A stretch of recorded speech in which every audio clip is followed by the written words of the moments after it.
gonna go over this build right here I just got done doing. It's a 69 TR6R. Got the bike as a basket case.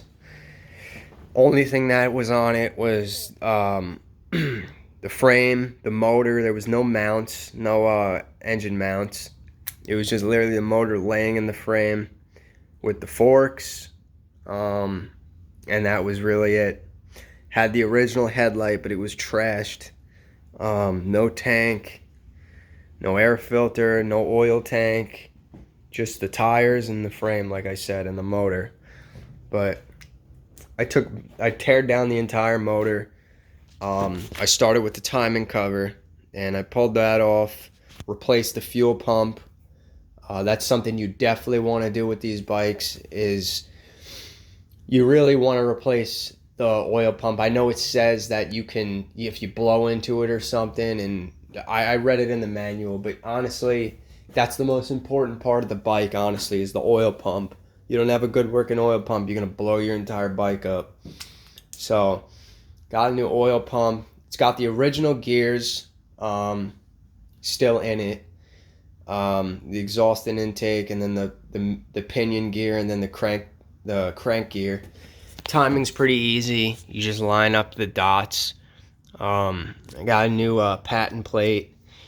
Bike has an electronic ignition in it.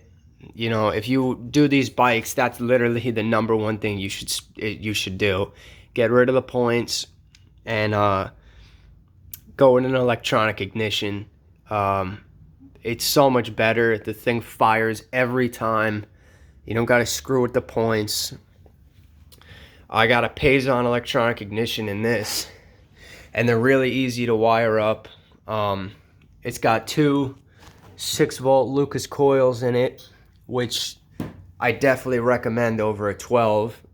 It puts out more ohms, and that's really what the Payson instructions tell you to do. You just run two 6-volt coils, and then that's all hooked up to the battery. That's the best chassis ground on the bike that you could find. So I put all my chassis grounds to there.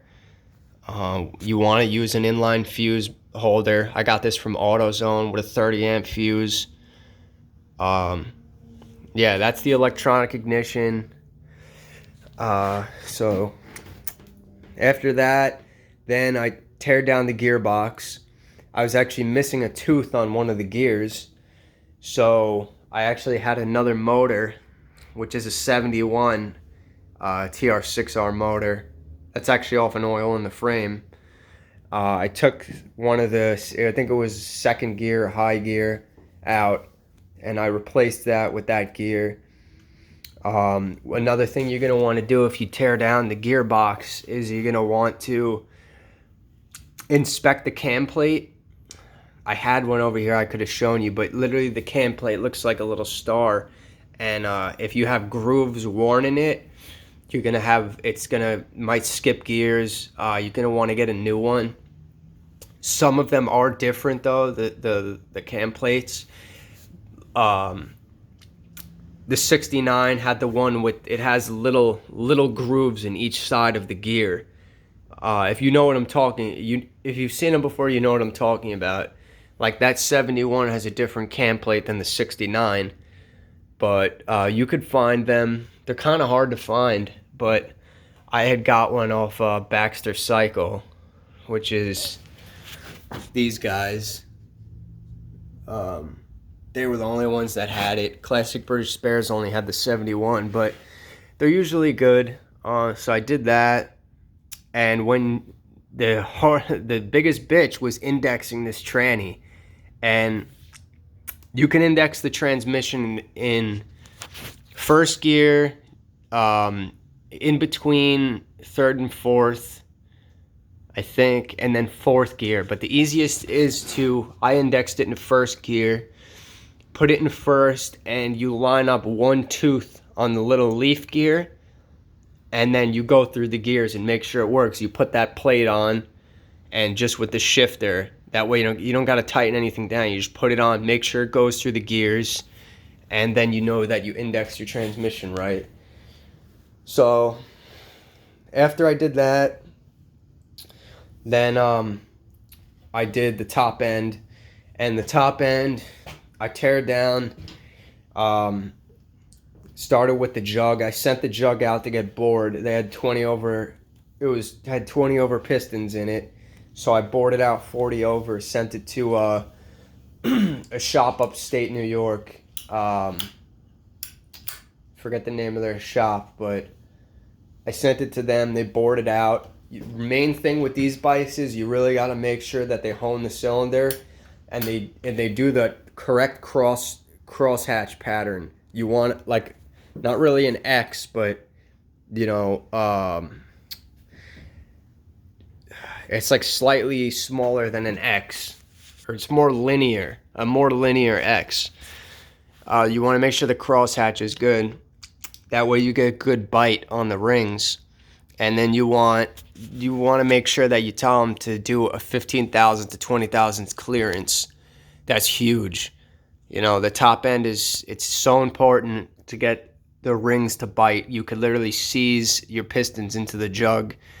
I've seen it happen. That's why it's so important to use the correct amount of oil and to really make sure that clearance is correct. So started with the jug, bored it out, 40 over pistons, like I said.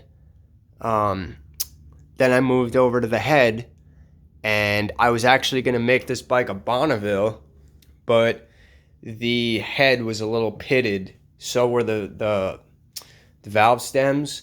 So I went with this head because it just looked a lot better. More simple, single carb, but the Bonneville does look a lot cooler. I might change this into a Bonneville one day. So I used this head. I relapped the valves. You're gonna really want to check your clearances on your valve guides. Also, I forgot to mention, I did cam bushings on this too, and that was a pain in the ass to do. But mine were out of spec. You really want to make sure that yours are in spec. And if you do, I posted a video on how to ream cam bushings. You have to make sure you do it a very specific way. You need to use sintered bushings, and you got to line up the holes so the oil can get in. Yeah, I posted a whole video on how to do that. But yeah, check your valve guides, make sure they're in clearance. If you do have to put new valve guides in and you don't want to pay someone to do it, you need to get a reamer and ream out the valve guides. Good thing I didn't have to do that on this. You could do a leak down test where you pour kerosene down the head, and it shouldn't pour out for about like 10 seconds. Then you know that you got a good seal. And then relap your valves. Lapping valves is easy.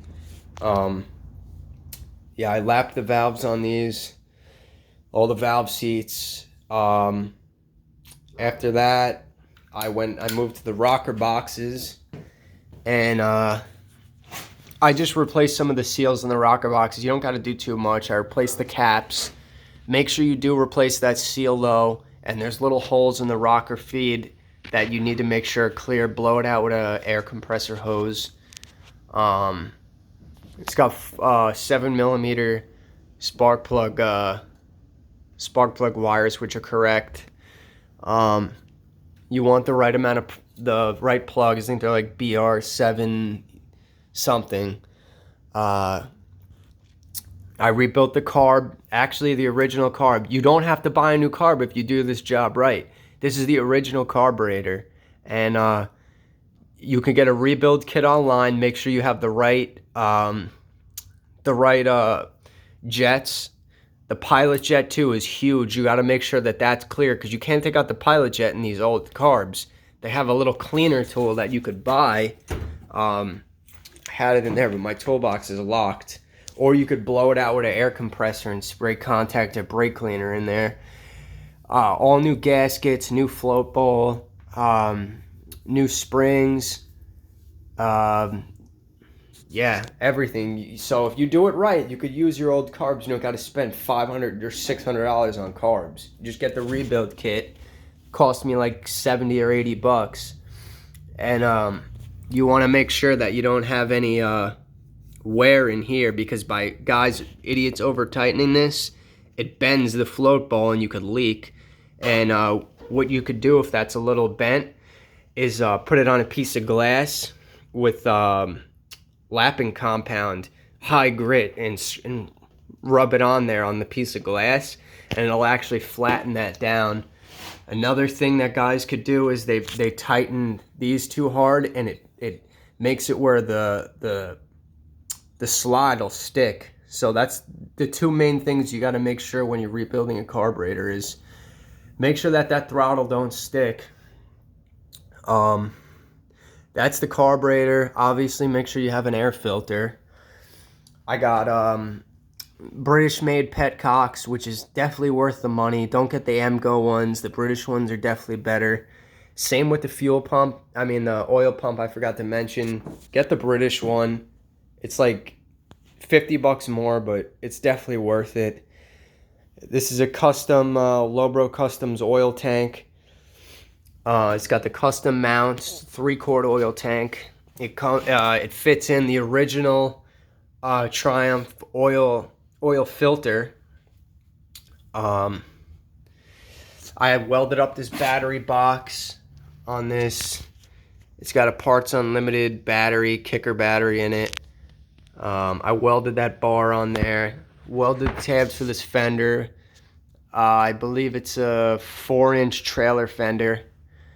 Lowbro Customs seat bungs, welded those up.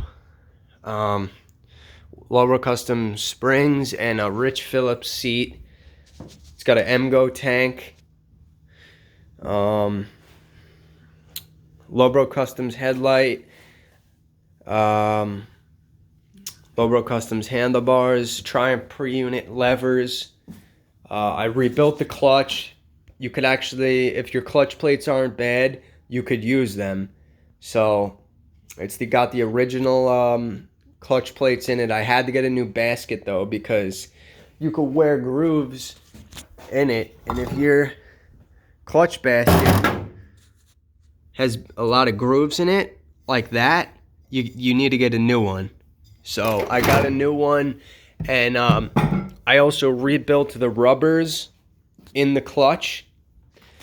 You don't have to go buy a whole new one. Do the rubbers in it. You could make a tool with clutch plates to pull on it, and then you could fit the rubbers in it.